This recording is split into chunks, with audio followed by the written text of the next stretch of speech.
आज का हमारा टॉपिक है exercises for rotator cuff injury.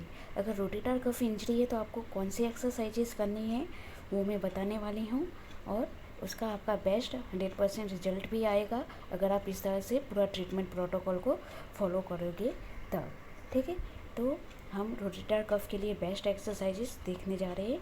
अगर आप चैनल पे न्यू है तो चैनल को सब्सक्राइब कर देना, और इसकी स्पेशल टेस्ट भी मैं डिस्क्रिप्शन बॉक्स में प्रोवाइड कर दूँगी। ठीक है, अब देख लेना।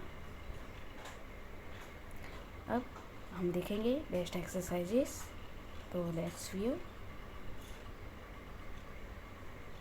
तो फर्स्ट आपको क्या करना है, आइसोमेट्रिक एक्सरसाइजेस करनी है।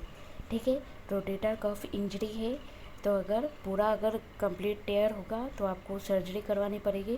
कंप्लीट टेयर नहीं है, ग्रेड 2 तक भी है, तो आप उससे फिजियोथेरेपी ट्रीटमेंट से भी उसको अच्छे से रिकवर कर सकते हो, पर ट्रीटमेंट प्रोटोकॉल अच्छे से फॉलो करना होगा।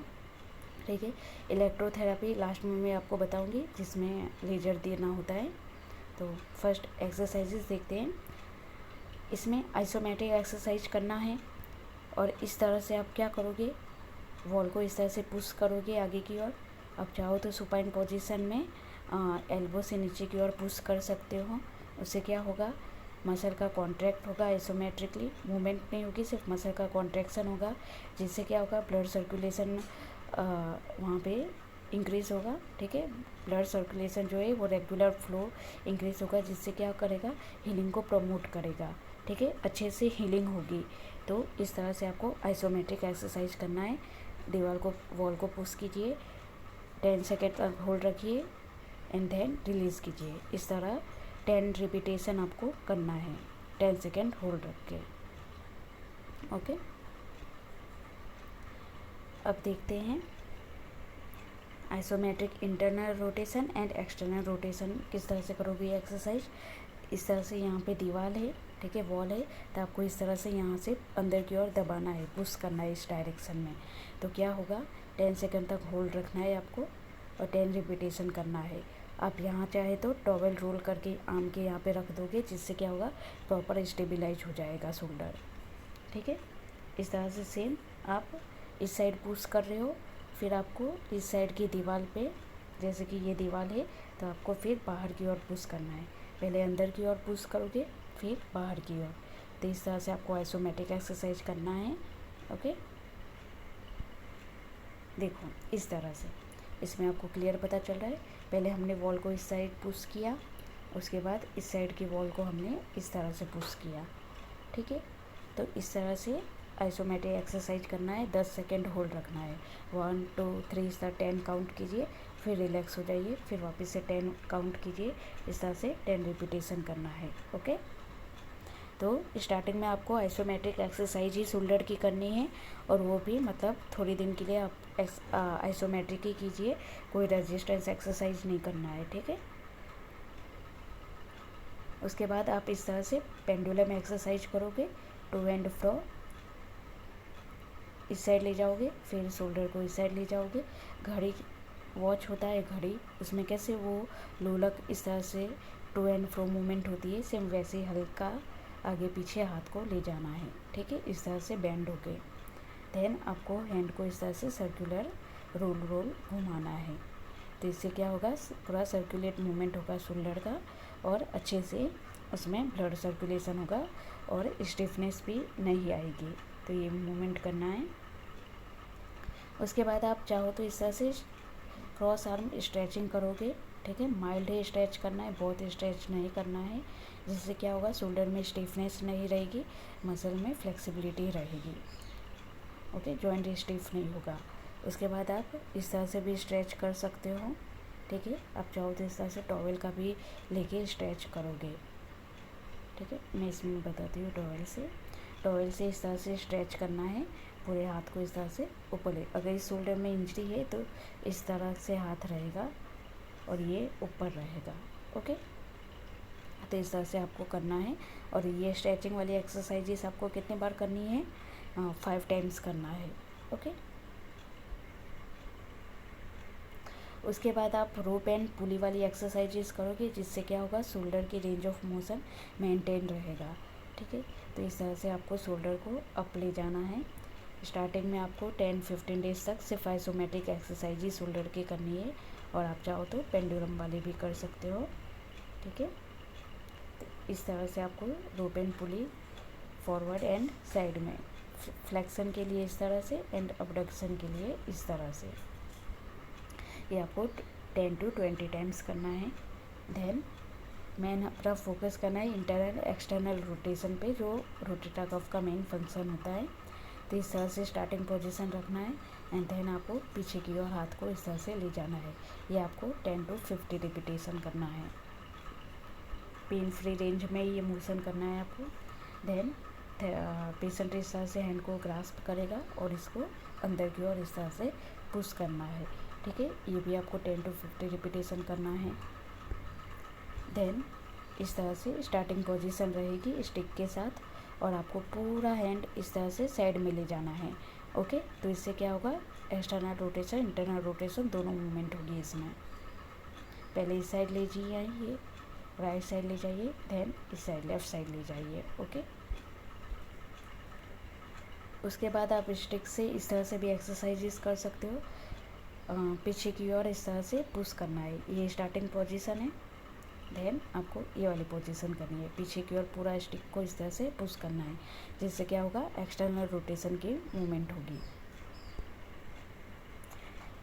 ये सब एक्सरसाइज करने के बाद 1 मंथ तक आपको वो सब एक्सरसाइज करने के बाद हम धीरे धीरे स्टैंडिंग वाली एक्सरसाइजेस करेंगे, ठीक है। तो स्टैंडिंग एक्सरसाइज हम डम्बल से भी करेंगे और थेराबैंड से भी। तो फर्स्ट मैं डम्बल से बताती हूँ। इस तरह से आपको रखना है, नीचे यहाँ पे आप टॉवेल रोल करके रख सकते हो या पिलो रख सकते हो। स्टार्टिंग पोजीशन ये, एंड पोजीशन में आपको इस तरह से हाथ को नीचे की ओर ले जाना है, ठीक है। इस तरह नीचे की ओर ले जाना है। ये आपको 10 to 50 रिपीटेशन करना है। देन अदर एक्सरसाइजेस ये, इस तरह से हैंड को रखना है, यहाँ पे आप टॉवेल रोल करके रखोगे, ठीक है, और फिर इस तरह से मूवमेंट करनी है, ठीक है। ये भी 10 to 50 रिपीटेशन करना है। उसके बाद आप डम्बल से स्टैंडिंग पोजीशन में ये वाली करोगे, इस तरह से पकड़ोगे एंड देन ऊपर ले जाओगे, ओके। आप इस तरह से ऊपर ले गए, इस हैंड को नीचे भी ला सकते हो। एक्सटर्नल रोटेशन इंटरनल रोटेशन दोनों करना है।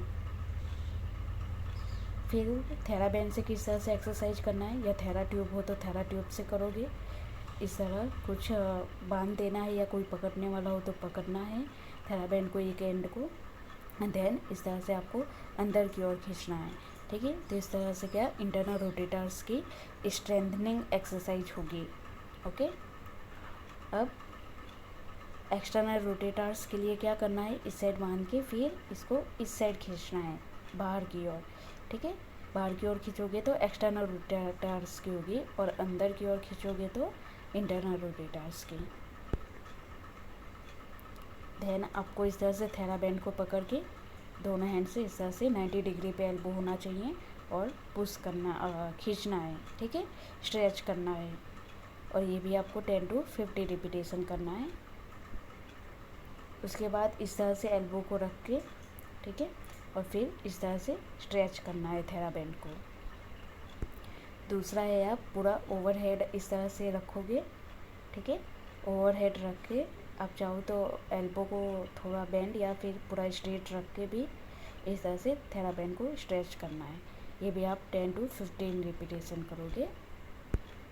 उसके बाद है डायगोनल पैटर्न में इस तरह से करना है। यहाँ पे इस तरह से थेराबैंड को रखना है और दूसरे हैंड से इस तरह से इसको स्ट्रेच करना है, खींचना है, ओके। इस तरह से आप पुल करोगे, और ये भी आपको 10 to 50 रिपीटेशन करना है। सेकेंड है, आप इस तरह से एक हैंड में पकड़ लिया और दूसरे हैंड से स्ट्रेच कर रहे हो, फिर वापस रिलैक्स, देन स्ट्रेच कर रहे हो, रिलैक्स, इस तरह से करना है। और फिर आप इस तरह से भी कर सकते हो, पूरा थेराबैंड को स्ट्रेच कर सकते हो। उसके बाद इस तरह से पीछे की ओर थेराबैंड को रख के इस तरह से एल्बो 90 डिग्री पे रख के आपको पूरा इस तरह से स्ट्रेच करना है। इससे क्या होगा, स्कैपुलर मसल्स की स्ट्रेंथनिंग होगी। उसके बाद है, हम इलेक्ट्रोथेरापी में कौन सा देंगे, लेज़र थेरापी स्टार्टिंग में ही देंगे। ये मैंने लास्ट में बताया आपको लेज़र थेरापी आपको देना है। तो थेरापिस्ट लेज़र थेरापी देगा तो क्या होगा, उससे जो हीलिंग होती है ओके, बेस्ट हीलिंग प्रमोट होती है। तो इस तरह से आप रोटेटर कफ टेयर वाले पेशेंट को लो लेज़र थेरापी दोगे ओके। तो इससे हीलिंग जल्दी इम्प्रूव होगी। देन हम रोटेटर कफ टेयर वाले पेशेंट को इस तरह से ब्रेस देते हैं, जिससे क्या होगा, शोल्डर की ज़्यादा मूवमेंट ना हो एंड स्टेबलाइज रहे, जिससे क्या होगा, जल्दी हीलिंग हो जाती है ओके। तो इस तरह से बाकी आप रेस्टिंग पोजीशन में इस तरह से आप क्या इस तरह का ब्रेस यूज़ कर सकते हो। तो ये पूरी ट्रीटमेंट थी रोटेटर कफ टेयर के लिए। अगर इसमें कोई भी डाउट है तो आप मुझे कमेंट करके पूछ सकते हो, ठीक है। आप चाहो तो शोल्डर की हम जो स्टिक वाली एक्सरसाइजेस करते थे वो वाली भी आप कर सकते हो। तो ये मेन आपको इंटरनल एंड एक्सटर्नल रोटेटर्स की स्ट्रेंथनिंग पे, कफ मसल की स्ट्रेंथनिंग पे फोकस करना होता है लॉन्ग प्रोटोकॉल में। स्टार्टिंग में हम सिर्फ आइसोमेट्रिक की एक्सरसाइज करते हैं ओके। तो अगर इसमें कोई भी डाउट है तो आप पूछ सकते हो। अगर वीडियो पसंद आई हो तो लाइक सब्सक्राइब ज़रूर कर दीजिएगा ओके। Thank you.